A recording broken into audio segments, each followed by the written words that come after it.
So, ngayon, as you can see, dami nating kalat.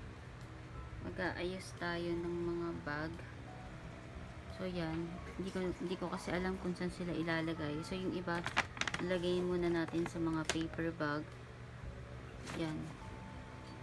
Lagay natin yung iba sa paper bag. Itong mga tote bag. Ito kasi yung pag umaalis, ito yung madalas na ginagamit ko. Kaya kailangan nasa labas yan. Para mas malaki yung dala. And ito yung favorite na na bag ko. Yan. Ito yung favorite na bag ko.